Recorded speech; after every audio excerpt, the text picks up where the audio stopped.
Listen, you are an incorrigible delinquent at times.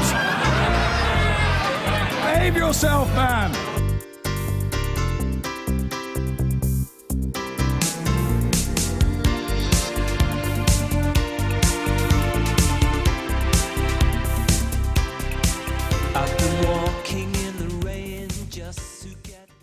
Now, another voice from Labour's past, Tony Blair, has claimed that the party has been reduced to a fringe protest movement under Jeremy Corbyn's leadership, which isn't serious about regaining power.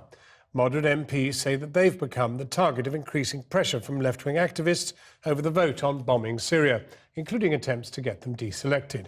Our political correspondent Michael Crick joins me now. Has been looking at a left-wing meeting in Stella Creasy's constituency of Walthamstow. Michael. Yes, well, Stella Creasy, of course, is one of those MPs who is said to be under threat of being deselected. Now, we came across this leaflet that's been distributed in Walthamstow in the last few days saying, "Kick out all the warmongers." It's issued by the Socialist Party, formerly militant, a Trotskyist group that now stands against Labour in elections. And it was calling a meeting for 4 o'clock this afternoon in a cafe in Walthamstow. So I went along and decided to take a look. And in fact, it turned out there were only 12 people there, and 8 of them were school children, some of them still in their school uniforms. So it's hardly the storming of the Winter Palace. Nonetheless, I did speak to the national organiser of the Socialist Party, Sarah Sachs-Eldridge, who is pretty angry with Ms Creasy. This is the campaign of people who are absolutely disgusted at the bombing of Syria. They're disgusted that they've seen a vote for war take place when they can't see any case for it, and they are disgusted, actually. They're just saying that in the schools. So they want to get rid of Stella Creasy? They haven't decided what they want to do, but they're angry with her and they're disappointed. But isn't it a bit of a cheat that the Socialist Party should be trying to get rid of Stella Creasy when the Socialist Party couldn't get elected themselves? What, you're saying that we shouldn't have a say? Well, I mean, you're a different party, aren't you? What's wrong with reselection? Well, you're a different party. We are, Shouldn't it be up to the Labour Party whether they reselect? Absolutely, of course it is. But you're interfering in their affairs. Well, as we've said, we're supporters of Jeremy Corbyn, we're supporters of the campaign that he's put forward, rent control, £10 an hour, anti-austerity especially. We want to be part of that movement and to work with the people who are looking for that. But isn't Stella Creasy a good MP? Well, a lot of people have thought that, but a lot of people are very disappointed. You probably know how much anger and frustration there is in the borough now. But where does this fit with the Stop the War coalition, which is also causing controversy and some difficulty within the Labour Party? Well, again, it's a problem of Labour and those also on the left. And there's some controversy at the moment amongst Labour MPs who are upset with Jeremy Corbyn for agreeing to address Stop the War's annual £50 a head fundraising dinner on Friday.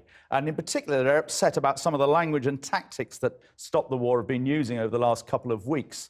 One item from Stop the War described the Paris attacks as predictable blowback for Western interventions in the Middle East. One blog subsequently taken down on the Stop the War website compared ISIL to the international brigades in their internationalism and solidarity. The international brigades, of course, being those socialists and others who went to fight against fascism in Spain in the 1930s. But Mr Corbyn is still, as far as we know, going to the dinner on Friday, which is not surprising, of course, because until he was elected Labour leader, he was chairman of Stop the War. Michael Crick. Christian. Thanks, John. Well, joining me now is the co-founder of the Stop the War Coalition, John Rees, and the Labour MP, Jess Phillips, joins us from Westminster. John Rees, let's just clear up what you think about these two articles first, because we've been trying to get you on for quite a while, and you haven't been forthcoming. One of these articles was after Paris. It's the reason Caroline Lucas has left, and it effectively blamed Western foreign policy for what happened. The other one, as we just heard, compared jihad to the international brigades who fought fascism in the last century. Do you reject and repudiate both those sentiments, or are they basically what you think? No, we've rejected and we've removed those articles for this reason. We run a website which has hundreds of thousands of hits every week. We source the material on that website from a wide variety of blogs, as is common on campaigning websites. So it was a mistake that they went up, is that what you're saying? Yes, it was, but let me make this clear. It was a mistake they went up. We took them down immediately, and that's why it's illegitimate to make a comparison between those things things, which are general information on the thing, with the official statements of the Stop the War Coalition, which then represent its democratically arrived at view on these matters. So you don't think that Western foreign policy is the reason we live in a hellish world? No, the Western foreign policy is a big contributor towards the growth of terrorism in the Middle East and towards the radicalisation of people in this country. That's not just the Stop the Wars view, that's a widely accepted view. The reason why we took that blog down is because it didn't represent our response to the Paris attacks, and it was being confused with a statement which would be this. It would be to say that those innocent people who were killed by terrorists were in some way to blame for their own deaths. We reject that absolutely. Okay. But what we do say is this, that the conditions under which those kind of attacks take place have been a result of Western foreign policy, and if that isn't part of the debate, then we lose a meaningful discussion politically that we should be having. Jess Phillips, you think, like Caroline Lucas, that Jeremy Corbyn should quit this group, don't you? Well, he already has quit as the chairman of the group, so I commend him for that. I think that at the moment it's not appropriate, considering, whilst I respect that those blog posts have been taken down, I think that, you know, the strength of feeling that those caused means that it would just be more advisable if Jeremy Corbyn just did what most MPs do for most fundraisers when they're asked to, you know, send a bottle of signed whiskey from the House of Commons shop. But you know what a lot of people on that wing of politics think, don't you? I mean, Ken Livingstone effectively blamed Tony Blair for the 7/7 attacks, and he's one of Jeremy Corbyn's best buddies. I'm not entirely sure why we are trying to do the bidding of Daesh by basically feeding into their propaganda. As somebody with a seat that is, you know, a potential tinderbox of where the communities, we have to make sure we remind the communities here that we live side by side happily, and I'm not sure why Ken Livingstone would, you know, basically act as a propaganda tool for their ends. John Rees, are you being a propaganda tool? Are you being a useful idiot? No, I'll tell you what it is that feeds the growth of the Islamic State. It's this. The Americans have been bombing in Syria for 15 months now. Just in the first month that they were bombing, 6,000 people joined the Islamic State.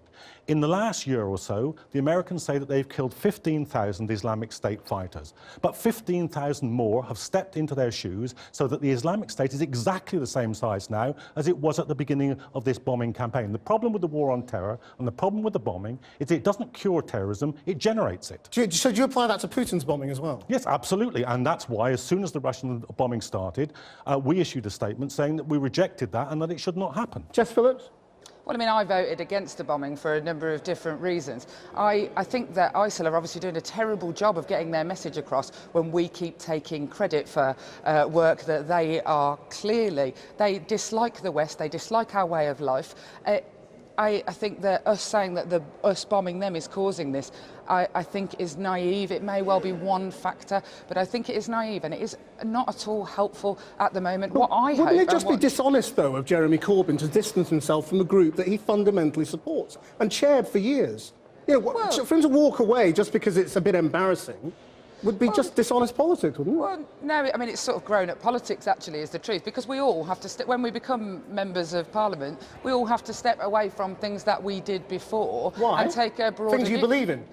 Well, not necessarily things I believe in, but, you know, I can't be basically a lobby voice for one and only one group and one way of thinking while I'm in here. This is This is exactly what is corroding the political atmosphere, and it's exactly the reason why Jeremy Corbyn has such huge support, not only in the Labour Party, but among electors, because he says what he means, and he means what he says, and he sticks by his principles.